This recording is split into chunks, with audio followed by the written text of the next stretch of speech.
और हे अर्जुन, शस्त्रों में वज्र, गौओं में कामधेनु और जीवन की उत्पत्ति का हेतु कामदेव में हूं।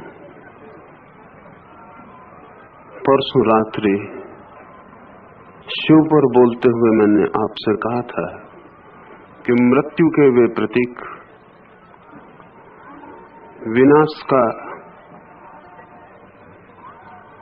विनाश की शक्ति वे हैं, साथ ही प्रेम और काम भी उनके जीवन में उतना ही गहरा है। एक मित्र को चोट लगी होगी इस बात से, तो उन्होंने मुझे पत्र लिखा है कि यह आपने ठीक नहीं किया, हमारे पूज्य देव को, महादेव को आपने काम और प्रेम से संयुक्त किया। मैं कल उनका पत्र मिला था, कल चुप रह गया क्योंकि आज ये सूत्र आने को था। उन्होंने ये भी लिखा है कि शंकर ने तो, शिव ने तो कामदेव को भस्म कर दिया था, कैसे आप उनमें काम की बात कहते हैं? तो पहले उन्हें थोड़ा सा उत्तर दे दूं और फिर इस सूत्र को समझाने में लगूं। काम को भी भस्म तभी किया जा सकता है जब काम हो, नहीं तो काम को भस्म नहीं किया जा सकता। भस्म भी हम उसे ही कर सकते हैं जो मौजूद हो।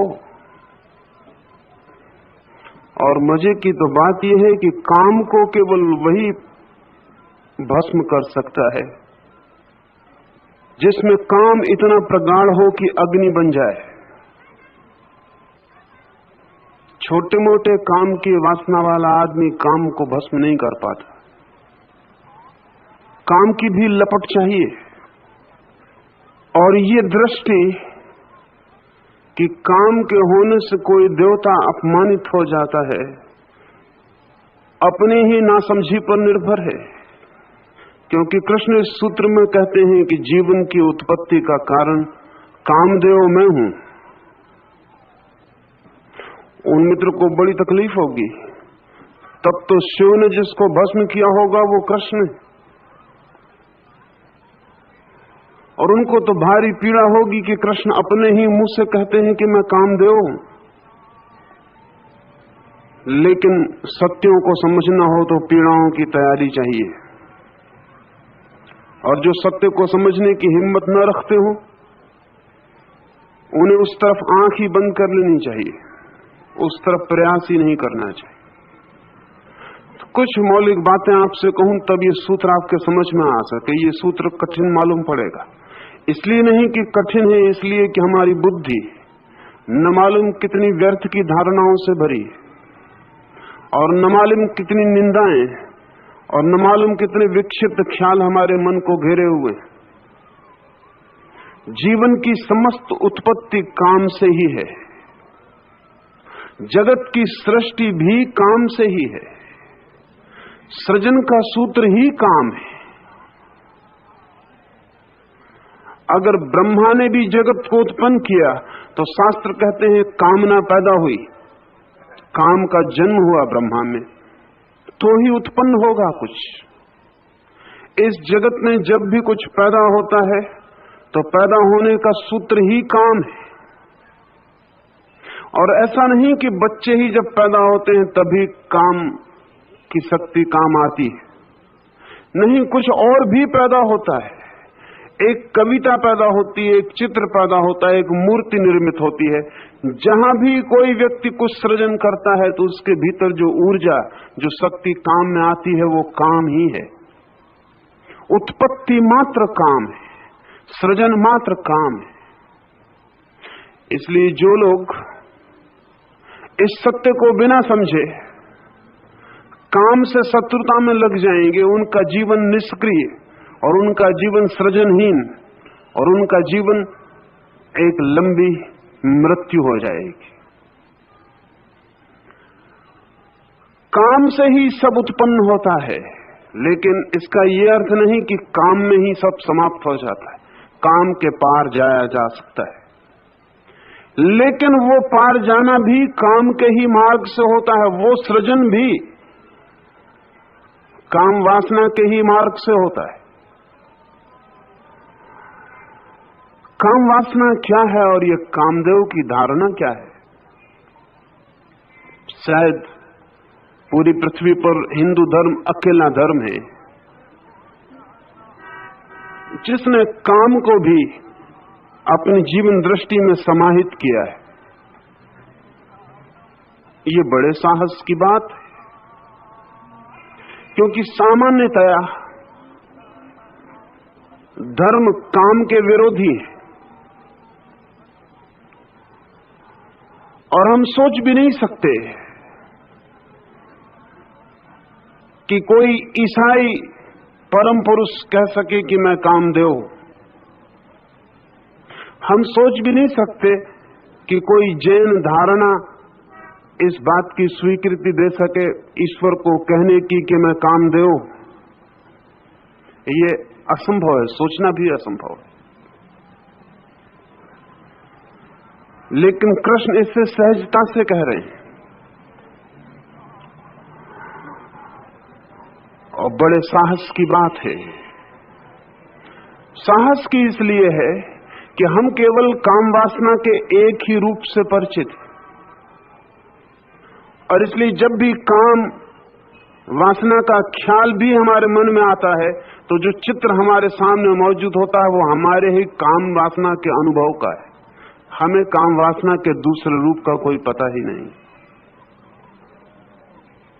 एक ही ऊर्जा है मनुष्य के भीतर, उसे हम कोई भी नाम दें, अगर वही ऊर्जा नीचे की तरफ प्रवाहित होती है तो काम वासना और सेक्स बन जाती है, और वही ऊर्जा अगर ऊपर की तरफ प्रवाहित होने लगती है तो अध्यात्म, कुंडलनी, हम जो भी नाम देना चाहें, वही ऊर्जा, शक्ति वही है। सिर्फ आयाम, दिशा बदल जाती। नीचे की ओर गिरती हो वही शक्ति तो वासना हो जाती, ऊपर की ओर उठती हो वही शक्ति तो आत्मा हो जाती। नीचे की ओर गिरती हो तो दूसरों को पैदा करती है, ऊपर की ओर उठने लगे तो स्वयं को जन्म देती। नीचे की ओर बहना हो उसे तो किसी और को आधार बनाना पड़ता है, ऊपर की ओर बहना हो तो स्वयं ही आधार होना पड़ता है। नीचे की ओर बहती हो काम ऊर्जा तो जन्नेन्द्रिय के मार्ग से प्रकृति में लीन हो जाती है, और अगर ऊपर की ओर बहने लगे तो सहस्त्रार से लीन होकर ब्रह्म में लीन हो जाती। काम ऊर्जा दो स्थानों से विलीन होती है, या तो जन्नेन्द्रिय से जो कि पहला चक्र है, और या सहस्त्रार से जो अंतिम चक्र है। ये दो छोर हैं आपके व्यक्तित्व के। काम केंद्र से आप प्रकृति से जुड़े हैं और सहस्त्रार से आप परमात्मा से जुड़े हैं, लेकिन शक्ति एक ही है। लेकिन हमारी हालत ऐसी है कि जिस आदमी को आग का एक ही परिचय हो घर जल जाने का, वो सोच भी नहीं सकता कि आग रोटी भी पकाती है, और वो सोच भी नहीं सकता कि रात के अंधेरे में आग प्रकाश भी देती है, और वो सोच भी नहीं सकता कि ठंड से मरते हुए आदमी के लिए आग जीवन भी हो जाती। जिसका एक ही अनुभव हो कि उसने आग से मकान को जलते और बर्बाद होते देखा हो, उसे आग के दूसरे रूपों का कोई भी पता नहीं होता। हम काम वासना के एक ही रूप को जानते हैं, जिससे हम अपनी जीवन शक्ति को क्षीण होते देखते हैं। हम एक ही रूप को जानते हैं जिसके कारण हमारे जीवन में सारी विपत्तियां और सारे उपद्रव खड़े होते हैं। हम एक ही रूप को जानते हैं जिससे हमारे आसपास संसार निर्मित होता है। हम एक ही रूप जानते हैं जिससे क्रोध, लोभ, भय, ईर्षा, वैमनस्य सबका जन्म होता है। हम काम वासना का अधोगामी रूप ही जानते हैं। इसलिए अगर कोई कहे कि कृष्ण भी कामदेव हैं तो हमें बहुत घबराहट होती, क्योंकि काम का जो रूप हम जानते हैं वो सोच के भी हमें घबराहट होती है। हम तो चाहेंगे कि कृष्ण काम वासना के बिल्कुल ऊपर हों, बिल्कुल दूर हों, उनको छू भी ना जाए। ये हमारा ही अनुभव है जिसके कारण हम ऐसा सोचते हैं। लेकिन कृष्ण जब कहते हैं मैं कामदेव हूं, तो वे काम वासना के दूसरे रूप को भी समाहित कर रहे हैं। वो दूसरा रूप ही हमारी दृष्टि में नहीं है, इसलिए हमें अड़चन और कठिनाई होती। जैसे काम की शक्ति, सेक्स एनर्जी बाहर की तरफ बहती है, नीचे की तरफ बहती है, दूसरे शरीरों की तरफ बहती है, ये बहाव का एक ढंग है। और ध्यान रहे, दुनिया में ऐसा कोई भी बहाव नहीं है जो विपरीत न बह सके। अगर मैं चल के आपके पास आ सकता हूं तो लौट के आपसे दूर भी जा सकता हूं। ऐसा कोई भी रास्ता नहीं है जो एक ही तरफ चलता हो। जिस रास्ते से चल के आप यहां तक आए हैं, उसी से चल के आप अपने घर वापस लौट जाएंगे। कोई ऐसा दरवाजा नहीं है जिससे आप बाहर आते हो और उसी से आप भीतर न जा सकते हो। हर द्वार, हर मार्ग, हर प्रवाह दो आयामों में होता है, दो दिशाओं में होता है। आप पीछे लौट सकते हैं। काम वासना का हम एक ही द्वार जानते हैं और एक ही रूप, दूसरे की तरफ प्रवाहित होने वाला। और ध्यान रहे, जब भी कोई दूसरे की तरफ प्रवाहित होता है तो परतंत्र हो जाता है। इसलिए काम वासना गहरे में हमारे लिए एक परतंत्रता है। इसलिए जो लोग भी स्वतंत्र होना चाहते हैं, मुक्त होना चाहते हैं, उनका संघर्ष काम वासना से शुरू हो जाता है। इस दुनिया में गहरी से गहरी गुलामी सेक्स की गुलामी है। दूसरे आदमी पर निर्भर होना पड़ता है। दूसरा अपने से भी ज्यादा महत्वपूर्ण हो जाता है। दूसरे के इर्द गिर्द चक्कर काटना पड़ता है, परिक्रमा करनी पड़ती, एक गहरी गुलामी। इसलिए जो लोग भी मुक्ति की दिशा में चलते हैं, उनका मन अगर वितृष्णा से भर जाता हो, काम वासना से, तो आश्चर्य नहीं है, तर्कयुक्त है, स्वाभाविक है। लेकिन शत्रुता से भर जाने से कुछ भी ना होगा और लड़ने से भी कुछ ना होगा। मजे की बात है, अगर मुझे स्त्री आकर्षित करती है या पुरुष आकर्षित करता है या कोई मुझे आकर्षित करता है, तो लड़ने वाला जो मुझे आकर्षित करता है उससे भागेगा। लेकिन मैं कहीं भी भाग जाऊं, जो मेरे भीतर आकर्षित होता था वो मेरे साथ ही रहेगा। मैं एक स्त्री को छोड़ के भाग सकता हूं, एक पुरुष को छोड़ के भाग सकता हूं, लेकिन जो भी मेरे भीतर प्रवाहित होता था नीचे की ओर, वो मेरे साथ ही चला जाएगा। वो आ को छोड़ देगा तो बा पर आकर्षित होगा, बा को छोड़ देगा तो सा पर आकर्षित होगा। और मैं ये भी कर सकता हूं कि सबको छोड़ के निपट जंगल में बैठ जाऊं, तो मेरे कल्पना में ही मैं उन सबको पैदा करना शुरू कर दूंगा जो मेरे आकर्षण के बिंदु बन जाएंगे। स्त्रियों को छोड़ के भाग जाने से कोई स्त्रियों से मुक्त नहीं होता। स्त्रियों के बीच रह के कभी मुक्त हो भी जाए, भाग के तो मुक्त होना बहुत मुश्किल हो जाता, क्योंकि जिससे हम भागते हैं वो हमारा पीछा करता है कल्पना में। और ध्यान रहे, कोई भी स्त्री वस्तुतः इतनी सुंदर नहीं है जितनी कल्पना में सुंदर हो जाती। न कोई पुरुष इतना सुंदर है जितना कल्पना में सुंदर हो जाता। कल्पना कहीं फ्रस्ट्रेट ही नहीं होती, कल्पना को कहीं विषाद का क्षण ही नहीं आता। वास्तविक अस्तित्व में तो हम सब विषाद को उपलब्ध हो जाते हैं। जो शरीर कल बहुत सुंदर मालूम पड़ता था, 2 दिन बाद साधारण मालूम पड़ने लगेगा, 4 दिन बाद उससे ही घबराहट होने लगेगी, 15 दिन उस बाद उससे भागने का मन भी होने लगेगा। लेकिन कल्पना में ऐसा क्षण कभी नहीं आता। कल्पना बड़ी सुगंधित है। कल्पना के शरीरों से न पसीना बहता है, न कल्पना के शरीरों से दुर्गंध आती, न कल्पना के शरीर झगड़ते लड़ते। कल्पना के शरीर तो आपकी ही कल्पनाएं हैं। आपको कभी भी दुख नहीं देते, लेकिन वास्तविक शरीर तो दुख देंगे, वास्तविक व्यक्ति तो दुख देंगे, वास्तविक व्यक्तियों के बीच तो कलह और संघर्ष होगा।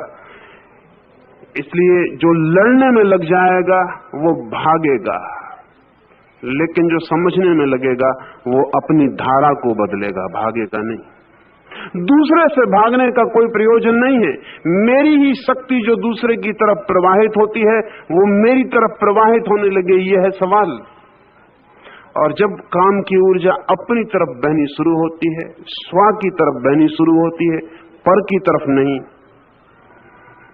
तब हमें काम वासना का वास्तविक अर्थ और प्रयोजन पता चलता है। तब हमें पता चलता है कि जिसे हमने जहर समझा था वो अमृत हो जाता है, और तब हमें पता चलता है कि जिसे हमने परतंत्रता समझा था वही हमारी स्वतंत्रता बन जाता है, और तब हमें पता चलता है कि जिसे हमने नरक का द्वार समझा था वही हमारी मुक्ति का द्वार भी है। जब कृष्ण कहते हैं मैं कामदेव हूं, तो इस सारी दृष्टि को सामने रखकर कह रहे हैं। काम की ऊर्जा हमारी शक्ति का नाम है। हम जो भी हैं काम की ऊर्जा के संघट। अगर हमारी ऊर्जा बाहर बहती रहे तो बिखर जाती है, दूर फैलती चली जाती है। अगर यही ऊर्जा भीतर आने लगे तो संगठित होने लगती, इंटीग्रेट होने लगती, क्रिस्टलाइज होने लगती, केंद्रित होने लगती, और धीरे धीरे जब सारी बाहर जाने वाली ऊर्जा स्वयं पर ही आकर इकट्ठी हो जाती है, तो जो क्रिस्टलाइजेशन, जो सेंटरिंग, जो केंद्रीयता हमारे भीतर पैदा होती है, वही हमारी आत्मा का अनुभव है। जिस व्यक्ति की काम वासना बाहर भटकती जाती है उसका अनुभव संसार का अनुभव है, आत्मा का अनुभव नहीं। और जिस व्यक्ति की ऊर्जा भीतर इकट्ठी होती जाती है, संगठित होती चली जाती है, और अंततः एक ऐसा बिंदु निर्मित हो जाता है वज्र की भांति जो बिखर नहीं सकता, उस अनुभव के साथ ही हम पहली दफा आत्मा के जगत में प्रवेश करते हैं या ब्रह्म के जगत में प्रवेश करते हैं। लेकिन वो भी सृजन है, अपना ही सृजन, वो भी जन्म है, अपना ही जन्म। बुद्ध के पास जब कोई भिक्षु आता था तो वो उससे पूछते थे तेरी उम्र कितनी? एक भिक्षु आया बुद्ध के पास और बुद्ध ने उससे पूछा तेरी उम्र कितनी है? उसने कहा केवल 4 दिन। उम्र उसकी कोई 70 वर्ष मालूम होती थी। बुद्ध थोड़े चौंके और लोग भी चौंके। बुद्ध ने दोबारा पूछा कि कहीं कुछ भूल चूक सुनने समझने में हो गई है, तेरी उम्र कितनी है? उस आदमी ने कहा कि मैं पुनः कहता हूं मेरी उम्र है 4 दिन। बुद्ध ने कहा तुम कोई व्यंग करते हो, मजाक करते हो? उसने कहा कि नहीं, 4 दिन पहले ही आपको सुनते क्षण में मुझे अपना होने का पहली दफा पता चला, वही मेरा जन्म है। उसके पहले तो मैं था ही नहीं, संसार था, मैं नहीं था। मैं तो अभी 4 दिन पहली दफा हुआ हूं और अभी बहुत कमजोर हूं, एक छोटे शिशु की तरह हूं। अभी आपके सहारे की मुझे जरूरत है, अभी आपकी छाया की मुझे जरूरत है। अभी मैं बिखर सकता हूं, अभी बहुत कोमल तंतु हूं, लेकिन जन्म मेरा अभी 4 दिन पहले हुआ है। उस दिन बुद्ध ने कहा था भिक्षुओं, आज से हमारे भिक्षुओं की उम्र को नापने की यही व्यवस्था होगी। तुम अपनी उस उम्र को छोड़ देना जब तुम नहीं थे, तुम उसी उम्र को गिनना जब से तुम हुए हो। जिस दिन तुम अपने को जानो उसी दिन को समझना तुम्हारा जन्म। माता पिता ने तुम्हारे जिसको जन्म दिया था वो तुम नहीं हो। माता पिता एक शरीर को जन्म देते हैं, लेकिन स्वयं को जन्म देना हो तो स्वयं ही देना पड़ता है। ये जन्म घटित होता है जब काम की ऊर्जा भीतर की ओर प्रवाहित होनी शुरू होती। ये सारा जगत आज विक्षिप्त है, मनस्विद कहते हैं, फ्रायड या जुंग या एडलर, वे कहते हैं कि ये सारी विक्षिप्तता का 99% कारण काम वासना है। वे ठीक ही कहते हैं, लेकिन उनका निदान तो ठीक है, उनका इलाज ठीक नहीं। उनकी डायग्नोसिस बिल्कुल सही है, लेकिन वे जो दवाएं बताते हैं वे ठीक नहीं है।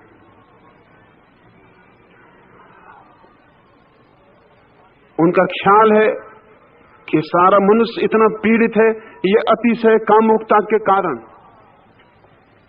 इतनी कलह और इतनी ईर्ष्या और इतना संघर्ष और इतना लोभ, इस सब के भीतर अगर हम प्रवेश करना शुरू करें तो निश्चित ही केंद्र पर काम वासना मिलेगी।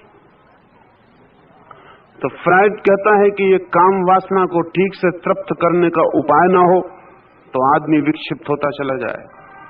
तो काम वासना को ठीक से तृप्त होने का उपाय होना चाहिए। ये भी थोड़ी दूर तक ठीक है, लेकिन काम वासना को तृप्त करने के कितने ही उपाय किए जाएं, आदमी काम वासना की तृप्ति से कभी भी शांत नहीं होता, हो नहीं सकता। काम वासना को रूपांतरित किए बिना आदमी कभी भी शांत नहीं हो सकता। एक ट्रांसफॉर्मेशन चाहिए। ये काम वासना जो बाहर की तरफ दौड़ती है, इसकी कितनी ही तृप्ति का उपाय किया जाए, कोई तृप्ति उपलब्ध नहीं होती, बल्कि एक और नया खतरा पश्चिम में फ्रायड को मानकर फलित हुआ है, और वो ये कि 50 साल पहले फ्रायड के पहले पश्चिम में ख्याल था लोगों को कि काम वासना तृप्त हो जाएगी तो लोग बड़े शांत संतुष्ट हो जाएंगे, क्योंकि अगर उसी की अतृप्ति से बेचैनी है तो तृप्ति से शांति हो जाएगी। लेकिन आज अमेरिका में उसे तृप्त करने की सर्वाधिक सुविधाएं उपलब्ध हो गई, संभवतः पृथ्वी पर कहीं भी नहीं थी। सब तरह की स्वतंत्रता, एक परमिसिव सोसाइटी, सब तरह से मुक्त करने वाला समाज पैदा हो गया। लेकिन अनूठा अनुभव हुआ, अतृप्तियां पुरानी अपनी जगह हैं और एक नई अतृप्ति पैदा हो गई, वो है काम वासना की व्यर्थता का बोध। पुरानी अतृप्ति में कम से कम एक आशा थी कि कभी कहीं कोई काम वासना तृप्त होगी तो मन शांत हो जाएगा। अब वो भी आशा न रही। अतृप्ति पुरानी अपनी जगह खड़ी है, एक नई अतृप्ति और ज्यादा गहरी कि काम वासना ही बिल्कुल व्यर्थ है, फ्यूटाइल, इसमें कुछ होने वाला नहीं। तो आज पश्चिम का आदमी ऐसी बेचैनी में है जिसकी हम कल्पना भी नहीं कर सकते। वो रहेगा क्योंकि फ्रायड का वक्तव्य अधूरा है। फ्रायड के साथ बुद्ध को, कृष्ण को और महावीर को भी जोड़ना अनिवार्य है। फ्रायड का निदान बिल्कुल ठीक है, लेकिन फ्रायड का उपचार ठीक नहीं है। कृष्ण या बुद्ध या महावीर काम वासना को रूपांतरित करने की व्यवस्था देते हैं, और जब काम वासना रूपांतरित होती है तो फिर उसको काम वासना न कह के हम कामदेव कहते हैं। इस फर्क को आप समझ लें।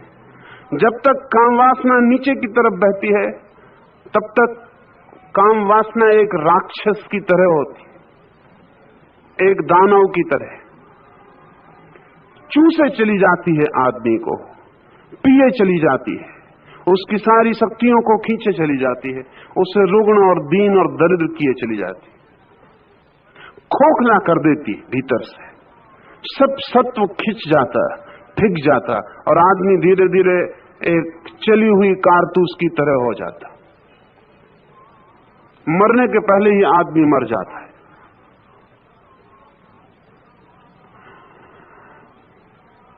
बूढ़े आदमी को खालीपन का अनुभव होता है जिससे भीतर कुछ भी नहीं है।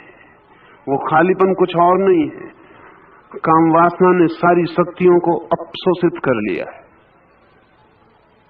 जवान आदमी को भरापन मालूम पड़ता, वो भरापन भी कुछ नहीं है, वो भरापन भी काम वासना का ही भराव है। बूढ़े और जवान आदमी में उतना ही फर्क है जितना भरी हुई कारतूस में और चल गई कारतूस में, और कोई ज्यादा फर्क नहीं। न तो जवान भरा हुआ है न बूढ़ा खाली है। भ्रांति उस ऊर्जा की वजह से हो रही है। भरे आदमी तो केवल वही हैं जिनकी काम ऊर्जा ऊपर की तरफ प्रवाहित होनी शुरू होती है। उन्हीं के लिए फुलफिलमेंट, उन्हीं के लिए आप्तता है। जिस दिन काम वासना ऊपर की तरफ प्रवाहित होती उस दिन कामदेव हो जाती। इसलिए हमने, शायद हम अकेली कौम है जमीन पर जिन्होंने काम वासना को भी देवता की स्थिति दी, उसको भी देव कहने की हिम्मत जुटाई, लेकिन वो रूपांतरित है, ऊपर उठ गया है, दूसरे से संबंध छूट गया है, शक्ति अपने ही भीतर प्रवाहित होने लगी है, अपने ही अंतस्थल में अंतर यात्रा पर निकल गई है। कृष्ण कहते हैं मैं कामदेव हूं, समस्त जीवन के सृजन का मूल आधार में हूं। और कामदेव कहने की क्या जरूरत, वे कोई और देवताओं का नाम भी ले सकते थे। देवों में कामदेव का ही नाम लेने का प्रयोजन भी है, क्योंकि कामदेव के ऊपर जो उठ जाए, मैंने पहले आपसे कहा काम राक्षस, ऐसा हम करें शब्द का प्रयोग, नीचे की तरफ बहती काम ऊर्जा, फिर कामदेव ऊपर की तरफ बहती हुई काम ऊर्जा, कामदेव के भी ऊपर जो उठ जाए वो देवताओं से पार हो जाता है। बाहर की तरफ बहती ऊर्जा काम राक्षस, भीतर की ओर बहती हुई ऊर्जा कामदेव, और कहीं भी बहती हुई ऊर्जा नहीं, ठहरी हुई ऊर्जा, न बाहर न भीतर, समस्त गति को खो दिया हो ऊर्जा ने, ठहर गई ऊर्जा, स्थिर हो गई ऊर्जा, जैसे कि दिए की लौ ठहर जाए, हवा का कोई झोंका ना हो। उस स्थिति में आदमी कामदेव के भी ऊपर उठ जाता है। इसलिए साधक को पहले दूसरे की परेशानी रहती है कि दूसरा खींचता है, फिर अंतिम परेशानी आती है कि स्वयं का खिंचाव, उसके भी पार जाके द्वंद्व के पार आदमी हो जाता है। जो व्यक्ति कामदेव के पार हो जाता है वो देवताओं के पार हो जाता है। इसलिए हमने बुद्ध को जब ज्ञान हुआ तो कथाएं कहती हैं कि समस्त देवता उनके चरणों में सिर रख के मौजूद हुए। क्या हो गया बुद्ध को कि देवता उनके चरणों में सिर रखे? क्योंकि देवता कितने ही ऊपर हों, कामदेव के ऊपर नहीं होते। लेकिन जब कोई व्यक्ति बुद्धत्व को उपलब्ध होता है तो वो काम के अंतिम रूप से ऊपर चला जाता है, फिर देवता भी नीचे पड़ जाते हैं, फिर देवता भी बुद्ध को नमस्कार करने आते हैं। बुद्ध को अंतिम क्षण में, या महावीर को अंतिम क्षण में, या जीसस को अंतिम क्षण में, जो आखिरी संघर्ष है, जो आखिरी पार होना है, वो काम ही है। काम के जो पार हो गया वो देवत्व के पार हो गया, वो फिर भगवत्ता में सम्मिलित हो गया। 3 कोटियां हैं।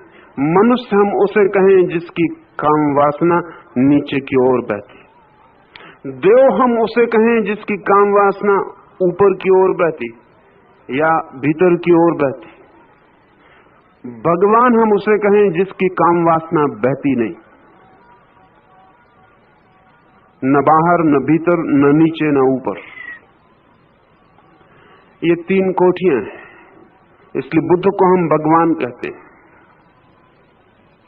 भगवान कहने का कुल कारण इतना है कि अब वे देवों के भी पार हैं। कृष्ण कहते हैं मैं देवताओं में कामदेव हूं। अगर देवताओं में ही मुझे खोजना हो तो तुम काम में खोजना, क्योंकि काम ही सृजन का मौलिक आधार है। जगत में जो भी घटता है सुंदर, शुभ, सत्य, वो सब काम की ऊर्जा का ही प्रतिफलन। चाहे कोई गीत पैदा होता हो सुंदर, चाहे कोई चित्र बनता हो सुंदर, और चाहे कोई व्यक्तित्व निर्मित होता हो सुंदर, वो सब काम ऊर्जा का ही फैलाव। इस जगत में जो भी सुंदर है और शुभ है वो सब काम की ऊर्जा की ही लहरें।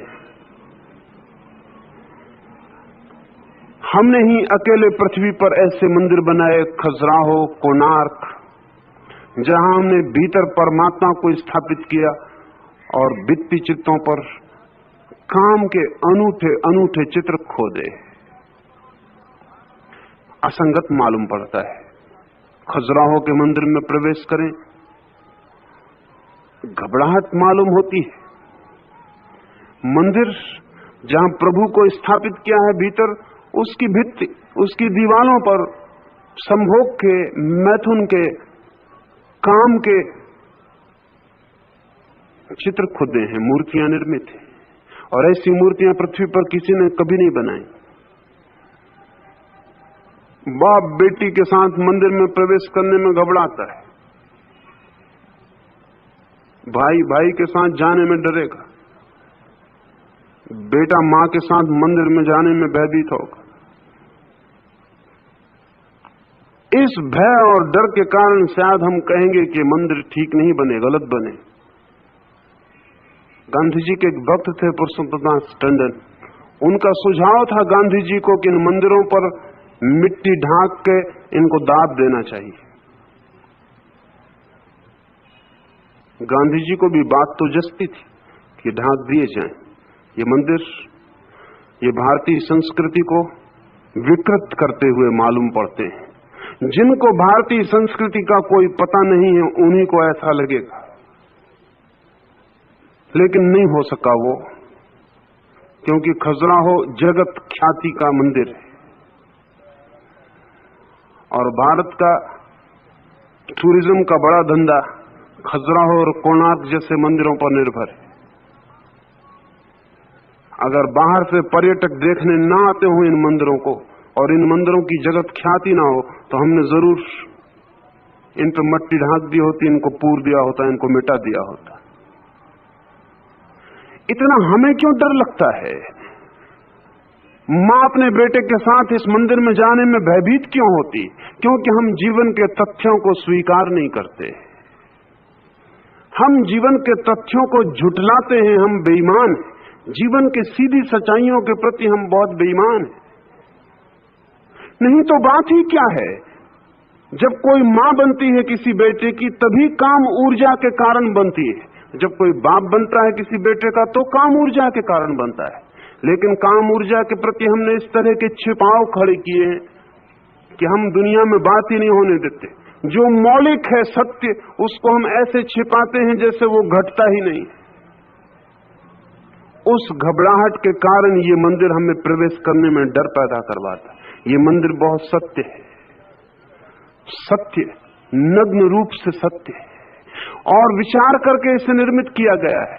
दीवाल के बाहरी हिस्सों पर काम वासना के चित्र हैं, और मंदिर इस बात का प्रतीक है कि जब तक तुम्हारा मन दीवाल के बाहर के चित्रों में लीन हो, तब तक भीतर प्रवेश नहीं हो सकेगा।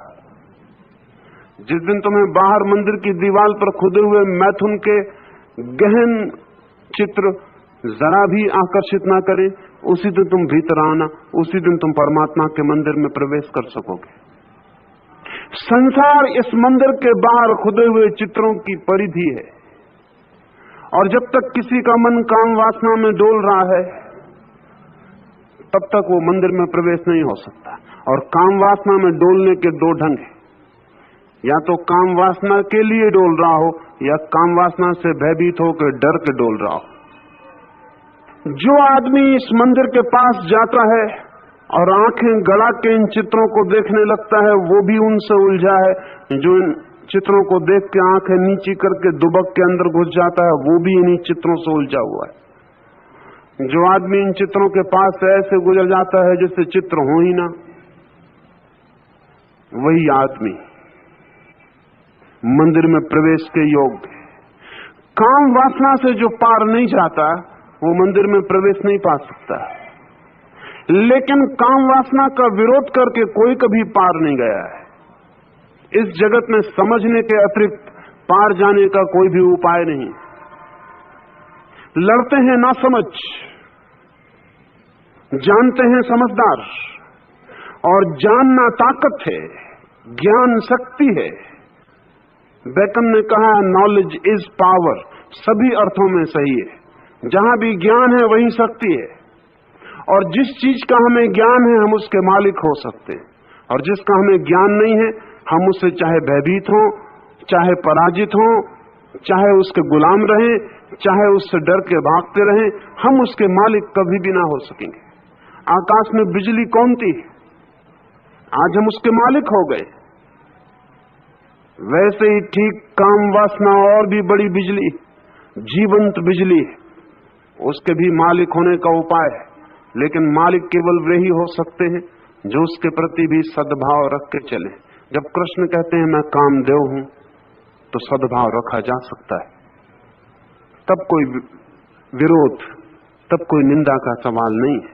तब ये भी शक्ति परमात्मा की है, और इस शक्ति का कैसे अधिकतम उपयोग हो सके, और कैसे ये शक्ति जीवन के लिए मंगलदायी हो जाए, और कैसे ये शक्ति हमारी मृत्यु का कारण न बने वरन परम जीवन में प्रवेश का द्वार हो जाए, इसकी दिशा में मेहनत की जा सकती।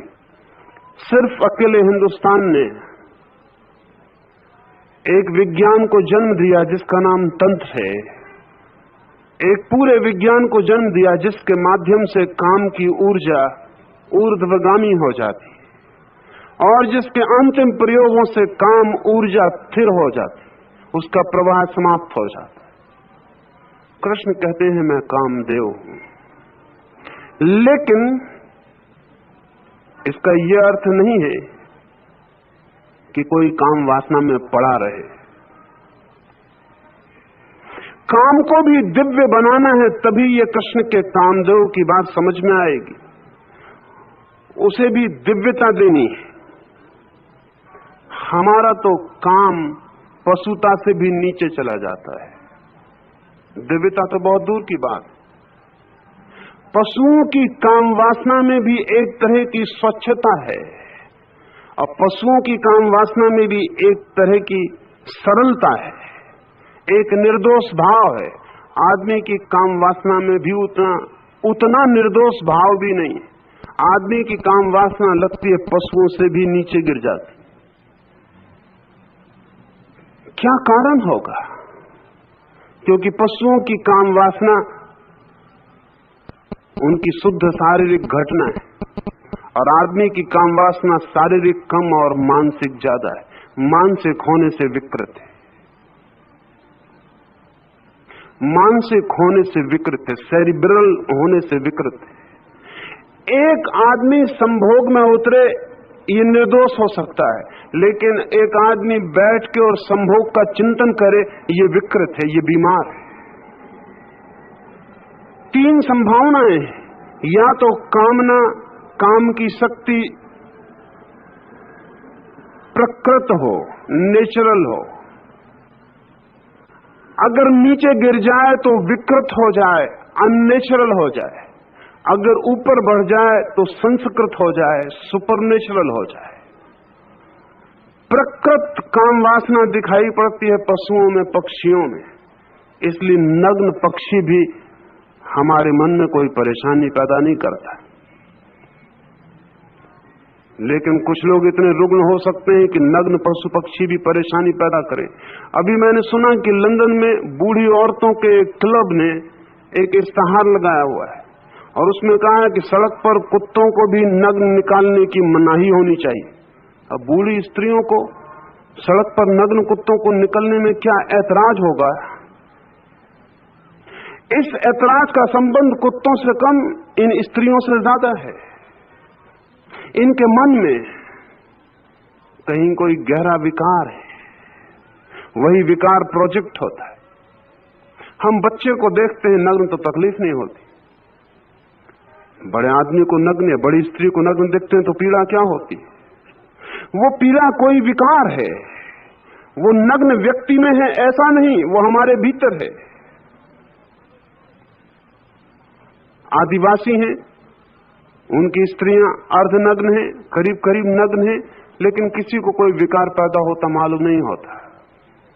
और हमारी स्त्रियां इतनी ढकी हुई हैं, जरूरत से ज्यादा ढकी हुई हैं, बल्कि इस ढंग से ढकी हुई हैं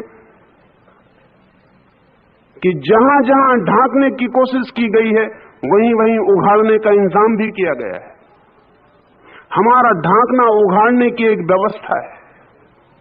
हम ढांकते हैं, लेकिन उस ढांकने में बीमारी है, इसलिए जो जो हम ढांकते हैं उसे हम दिखाना भी चाहते हैं, तो ढांकने से भी हम दिखाने का इंतजाम कर लेते हैं। हमारी ढकी हुई स्त्री भी रुग्ण मालूम पड़ेगी, एक आदिवासी नग्न स्त्री भी रुग्ण मालूम नहीं पड़ेगी। वो प्रकृति है, पशुओं जैसी प्रकृति है। एक और नग्नता भी है, एक पशुओं की नग्नता है, एक हमारी नग्नता है कपड़ों में ढकी, एक महावीर की नग्नता भी है। महावीर भी नग्न खड़े, लेकिन उनकी नग्नता से किसी को कोई बेचैनी नहीं मालूम पड़ेगी, और अगर बेचैनी मालूम पड़े तो जिससे मालूम पड़ती है वही जिम्मेवार होगा। महावीर की नग्नता फिर बच्चे जैसी हो गई, फिर इनोसेंट हो गई। अब महावीर की नग्नता में आदमी के ढके होने से ऊपर जाने की स्थिति आ गई। अब ढांकने को भी कुछ ना बचा। अगर हम महावीर से पूछें कि आप नग्न क्यों खड़े हैं, तो वो कहेंगे जब ढांकने को कुछ ना बचा। तो ढांकना भी क्या है? हम ढांक क्या रहे हैं? हम अपने शरीर को नहीं ढांक रहे। अगर बहुत गौर से हम समझें तो हम अपने मन को ढांक रहे हैं, और चूंकि शरीर कहीं खबर ना दे दे हमारे मन की, इसलिए हम शरीर को ढांक के हुए बैठे। लेकिन जब कोई डर ही ना रहा हो, शरीर की तरफ से कोई खबर मिलने का उपाय ना रहा हो, क्योंकि मन में ही कोई उपाय ना रहा हो, तो महावीर नग्न होने के अधिकारी हो जाते। तीन संभावनाएं हैं। अगर काम वासना विकृत हो जाए, जैसी कि आज जगत में हो गई है, एकदम विकृत मालूम पड़ती है और चारों तरफ से घेरे हुए है हमें। चाहे आप फिल्म देख रहे हो तो भी काम वासना अनिवार्य है, चाहे आप अखबार पढ़ रहे हो, चाहे आप किताब पढ़ रहे हो, चाहे कहानी पढ़ रहे हो, और ये तो छोड़ दें, अगर आप साधु संतों के प्रवचन भी सुन रहे हो तो भी काम वासना अपना निषेधात्मक रूप प्रकट करती रहती। ये बहुत मजे की बात है कि मैंने बहुत सी किताबें देखी उन लोगों की भी जिन्होंने पोर्नोग्राफी, जिन्होंने अश्लील साहित्य लिखा है और स्त्री पुरुषों के अंगों की नग्न चर्चा की है। उन साधु संतों की किताबें भी मैंने देखी जिन्होंने स्त्री पुरुषों के अंगों की चर्चा की है निंदा के लिए। लेकिन बड़े मजे की बात है, कोई पोर्नोग्राफर इतने रस से चर्चा नहीं कर पाता जितने साधु संत कर पाते। इतना रस नहीं मालूम पड़ता। कोई अश्लील लिखने वाला इतने रस से चर्चा नहीं करता। ये विकृत रस है, भीतर दमन है, भीतर दबाया है, जबरदस्ती की है, वो पीछे से निकलता है। ज़ेन कथा है एक, दो फकीर, एक बूढ़ा और एक युवा, एक नदी के पास से गुजरते। बूढ़ा फकीर आगे है, भिक्षु है बौद्ध। एक युवा लड़की खड़ी है नदी के किनारे और वो उस बूढ़े से कहती है कि मुझे नदी के पार जाना है और मैं डरती हूं। उस बूढ़े का मन हुआ कि हाथ से सहारा देकर नदी पार करा दे, लेकिन ये सोचा उसने कि हाथ का सहारा दे दे के भीतर वासना पूरी तरह खड़ी हो गई, घबरा गया। लड़की से नहीं, अपने से घबरा गया। आंखें नीची कर ली और नदी पार हो गया। नदी के उस पार जाके उसे ख्याल आया कि मैं तो बूढ़ा आदमी हूं और मेरा अपने ऊपर संयम है, इसलिए लड़की का हाथ मैंने नहीं पकड़ा। हमारे सब संयम इसी तरह के कमजोर हैं। लेकिन मेरे पीछे जो युवा सन्यासी आ रहा है, कहीं वो इस भूल में ना पड़ जाए जिसमें मैं पड़ा जा रहा था। पढ़ते पढ़ते बचा, बाल बाल बचा। लौट के उसने देखा तो उसकी तो छाती बैठ गई। वो युवा सन्यासी उस लड़की को कंधे पे बिठा के नदी पार कर रहा है। लड़के ने, उस युवा सन्यासी ने लड़की को किनारे के पार उस तरफ छोड़ दिया। फिर वे दोनों अपने आश्रम की तरफ चलने लगे। मील भर का रास्ता, बूढ़े ने एक शब्द भी नहीं बोला। आग जल रही है उसके भीतर। द्वार पर, मोनेस्ट्री के आश्रम के द्वार पर उसने रुककर उस युवक से कहा कि याद रखो, तुमने जो पाप किया है वो मुझे गुरु को जाके बताना ही पड़ेगा। उस युवक ने पूछा, कौन सा पाप, कैसा पाप? उस बूढ़े ने कहा, उस लड़की को कंधे पर बिठाना। वो युवा सन्यासी हंसने लगा। उसने कहा, मैं तो उसे कंधे से नदी के उस पार उतार भी आया, आप उसे अभी भी कंधे पर लिए हुए। You are still carrying her. अभी भी आप उसे खींच रहे हैं। चाहे सिनेमा गृह में जाएं तो एक रूप है वासना का, और मंदिर में जाके चर्चा सुने तो ये खींचने वाला रूप है वासना का। लेकिन सब तरफ वासना घेरे हुए, सब तरफ वासना घेरे हुए। ये तो रुग्ण मालूम होती है अवस्था, पशु से भी नीचे गिर गई अवस्था मालूम पड़ती है।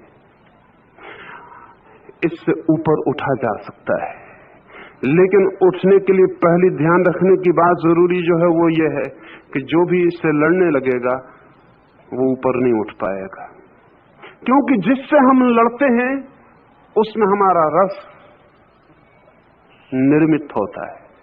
आप अपने मित्र को भी भूल सकते हैं, शत्रु को भूलना इतना आसान नहीं।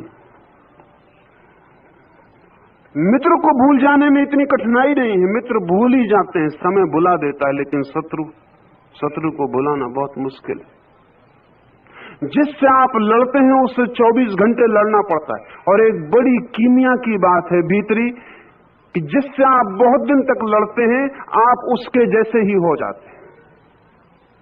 किसी से भी लड़के देखें आप, अगर 2-4 साल किसी दुश्मन से आपकी दुश्मनी चल जाए तो 4 साल के बाद आप पाएंगे कि आप अपने दुश्मन जैसे हो गए।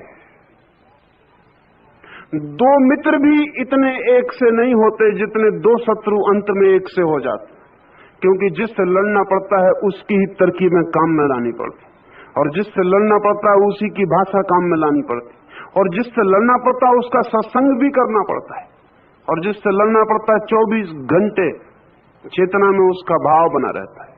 इसलिए काम वासना से लड़ने वाले लोग एक बहुत मानसिक व्यभिचार में पड़ जाते हैं, भीतर व्यभिचार चलने लगता है, उनके सपने विकृत हो जाते हैं। अगर हम साधुओं के सपने देखें तो हम बहुत घबरा जाएं। वैसे सपने कारागृहों में बंद अपराधी भी नहीं देखते। सपने, अगर हम सपनों में प्रवेश कर सकें तो हमें बहुत घबराहट होगी। अच्छे आदमी बुरे सपने देखते, बुरे आदमी इतने बुरे सपने नहीं देखते, कोई कारण नहीं है देखने का। बुरा वो दिन में ही कर लेते, रात में करने को बचता नहीं। अच्छा आदमी जो दिन भर रोक लेता है, कभी आपने उपवास किया हो तो रात में आपको राजमहल में भोजन का निमंत्रण मिलेगा ही, जाना ही पड़ेगा। और जो आपने दिन में रोक लिया है वो रात सपने में आपका मन पूरा करेगा। आप ये मत सोचना कि सपना है इसका क्या मूल्य, सपना भी आपका है, किसी और का नहीं है। और सपना आपसे पैदा होता है, जैसे आपसे कर्म पैदा होता है वैसे स्वप्न भी आपसे पैदा होता है। अगर मैं एक आदमी को हत्या करता हूं दिन में तो मैं उतना ही जिम्मेवार हूं जितना मैं हत्या करने का सपना देखूं तब। अदालत मुझे नहीं पकड़ेगी, वो दूसरी बात है, लेकिन सपना भी मुझ में ही पैदा होता है जैसे कर्म मुझ में पैदा होता है। कर्म भी मेरा है, स्वप्न भी मेरा है। और मजा यह है कि कर्म तो मैं किसी दूसरे से भी करवा सकता हूं, सपना में किसी दूसरे से नहीं दिखवा सकता। मैं किसी की हत्या करवाना चाहूं तो एक आदमी को भी रख सकता हूं, लेकिन मेरा सपना मैं ही देख सकता हूं, दूसरा नहीं देख सकता। नौकर नहीं रखे जा सकते। इसका मतलब यह हुआ कि कर्म से भी गहरा संबंध सपने का मुझसे है। सपने के लिए तो मैं निपट जिम्मेवार हूं और कोई जिम्मेवार नहीं। ये जो हमारे चित्त की रुग्णता पैदा होती है वो है दमन, संघर्ष, वैमनस्य, शत्रुता, अज्ञान से भरा हुआ। काम वासना कामदेव बन जाती। अगर हम शांत, मौन, प्रेम से उस ऊर्जा को समझने की कोशिश करें जो हमारे भीतर वासना बन गई, और फिर उसे ऊपर उठा ले जाने का विज्ञान है, उसको बदलने का इंच इंच शास्त्र है, फिर हम उसे बदलना शुरू करें। कभी 1-2-4 छोटे प्रयोग करें, आप चकित हो जाएंगे। जब भी आपको काम वासना उठे तब आप अपना ध्यान तत्क्षण सहस्त्रार के पास ले जाएं, आंख बंद कर लें और अपने ध्यान को दोनों आंखों को ऊपर ले जाएं और अनुभव करें कि आपकी चेतना खोपड़ी के छप्पर से लग गई। 1 सेकंड और आप अचानक पाएंगे कि वासना तिरोहित हो गई। जब भी वासना उठे तब तत्क्षण अपनी चेतना को खोपड़ी के पास ले जाएं और आप पाएंगे वासना तिरोहित हो गई। कितनी ही प्रगाढ़ वासना उठी हो, एक क्षण में विलीन हो जाएगी, क्योंकि वासना को चलने के लिए आपकी चेतना के सहयोग की जरूरत है।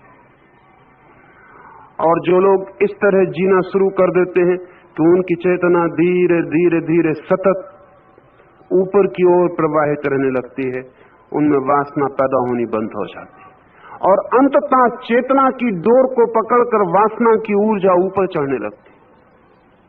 और जिस दिन वासना ऊपर चढ़ती है उस दिन जीवन में जैसे आनंद का अनुभव होता है वैसा हजारों संभोगों में भी नहीं हो सकता है, क्योंकि हर संभोग शक्ति को खोना है और हर समाधि शक्ति को पाना है। नीचे उतरना अपनी चेतना के तल को भी नीचे गिराना है, ऊपर उठना अपनी चेतना के तल को भी ऊपर उठाना है। और जितने हम ऊपर उठते हैं और जितने हम हल्के होते हैं उतने गहन आनंद में प्रवेश होता है। जिस दिन कोई व्यक्ति अपनी खोपड़ी के पार भी अपनी चेतना को ले जाने में समर्थ हो जाता है उस दिन उसे अनंत आनंद की उपलब्धि होती है। इसे हम ऐसा समझ सकते हैं, जब कोई व्यक्ति अपनी ऊर्जा को काम केंद्र से नीचे गिराता है तब उसे सुख का आभास होता है, और जब कोई व्यक्ति अपनी काम ऊर्जा को सहस्रार से आकाश में तिरोहित करता है तब उसे आनंद का अनुभव होता है। इसलिए कृष्ण कहते हैं, मैं कामदेव हूं, समस्त जन्म समस्त सृजन मेरे ही द्वारा है, मैं ही हूं। ये जीवन को स्वीकार करने का अद्भुत सूत्र है। अल्बर्ट सवीजर ने संभवतः इस सदी का हिंदू धर्म के ऊपर सबसे गहरा क्रिटिसिज्म, सबसे गहरी आलोचना लिखी है। अल्बर्ट सवीजर इस सदी के 2-4 विचारशील लोगों में एक था और उसके विचार का मूल्य और उसकी आलोचना विचारणीय। उसने कहा है कि हिंदू धर्म लाइफ निगेटिव है, जीवन को अस्वीकार करता है, जीवन का निषेध करता है, जीवन का शत्रु है, जीवन को स्वीकार नहीं करता है। निश्चित ही सवीजर को कुछ भूल हो गई है, और सवीजर की भूल का कारण है क्योंकि सवीजर गांधी को पढ़ के समझता है कि वो हिंदू धर्म के प्रतीक है। सवीजर महावीर और बुद्ध को पढ़ के समझता है कि वो हिंदू धर्म के प्रतीक है। सवीजर को अगर हिंदू धर्म समझना है तो उसे कृष्ण को पढ़ना चाहिए, ना तो महावीर और न बुद्ध और न गांधी। ये हिंदू धर्म के प्रतीक नहीं है, और इनको पढ़ने से ऐसा वहम पैदा हो सकता है, ऐसा भय पैदा हो सकता है कि जीवन का निषेध है, जीवन का विरोध है। कृष्ण को पढ़ने पर पता चलेगा कि जीवन का इतना समग्र स्वीकार कहीं और संभव नहीं है। कृष्ण कहते हैं, मैं कामदेव हूं। काम की जहां स्वीकृति हो गई वहां जीवन स्वीकार हो जाता है, और जहां काम की अस्वीकृति हुई वहां जीवन का स्वीकार हो जाता है। बड़े मजे की बात है, सवीजर ईसाई है। ईसाइयत ज्यादा जीवन निषेधक है, ईसाइयत में जीवन का ज्यादा विरोध है। ईसाइयत में काम सेक्स पाप है, मूल पाप है, महापाप है। और सवीजर ईसाई है और फिर वो देख पाता है कि हिंदू धर्म जीवन निषेधक है, तो वो गांधी को समझने चल पड़ता है। तो भूल होगी, भूल इसलिए होगी कि गांधी पर जो प्रभाव है जीवन निषेध के, वो रस्किन और टॉलस्टॉय के द्वारा ईसाइयत से आए हुए प्रभाव है। एक बहुत मजे की घटना पश्चिम में घटी है कि पश्चिम ने जीवन के विरोध का सबसे बड़ा प्रयोग किया था ईसाइयत के द्वारा। ईसाइयत में भयंकर विरोध है। हम राम के साथ सीता को खड़ी कर सकते हैं और राम को भगवान मान सकते हैं। हम कृष्ण के साथ गोपियां नाचती हों तो बिना ऐतराज किए कृष्ण को भगवान मान सकते हैं। ईसाईयत नहीं मान सकती। ईसाई तो मानती ही है कि काम वासना ही इस जगत में पाप का कारण है, इसलिए काम वासना से हट जाना है, और हट जाने का मतलब गहरा दमन। तो 2000 साल में ईसाईयत ने पश्चिम में काम वासना का इस बुरी तरह दमन किया कि आज उस दमन का प्रतिफल पश्चिम में आ रहा है। जब कोई चीज बहुत दबाई जाती तो उसका प्रतिकार और रिएक्शन और प्रतिक्रिया शुरू हो जाती। ईसाईयत ने जिस चीज को खूब दबाया था जोर से, आज वो जोर से फैल के पैदा हो गई। आज पश्चिम में जो वासना का खुला खेल है उसमें जिम्मेवार पश्चिम के आज के लोग कम और 2000 साल के वे लोग ज्यादा हैं जिन्होंने वासना को बिल्कुल दबाने का पागलपन से भरा हुआ आग्रह किया। सभी जड़ की आलोचना अनुचित है, लेकिन उसको कारण है क्योंकि ऐसे लोग भारत में जरूर हुए हैं जो जीवन निषेधक है, लेकिन भारत की मूलधारा जीवन निषेधक नहीं है। भारत की मूलधारा जीवन को उसकी समग्रता में स्वीकार करती, उसकी पूर्णता में स्वीकार करती। जीवन जैसा है भारत उसको अंगीकार करता है और फिर अंगीकार के द्वारा उसे रूपांतरित करता है। इस भेद को ठीक से समझ लें। आप किसी चीज से लड़ सकते हैं बदलने के लिए, आप किसी चीज को स्वीकार कर सकते हैं बदलने के लिए। स्वीकार करके जो बदलाहट है वो गहरी होती है, लड़ के जो बदलाहट है वो गहरी नहीं होती, क्योंकि जिससे आप लड़ते हैं उसे आप समझ ही नहीं पाते। समझने के लिए मैत्री चाहिए, काम वासना से भी मैत्री चाहिए। कृष्ण कहते हैं मैं कामदेव हूं, वे ये कहते हैं कि ये पूरा जीवन मुझसे ही पैदा होता, ये जीवन का सारा खेल मेरा ही खेल है और ये सब दिव्य हो सकता है, इसलिए अपने को इससे संयुक्त करते हैं।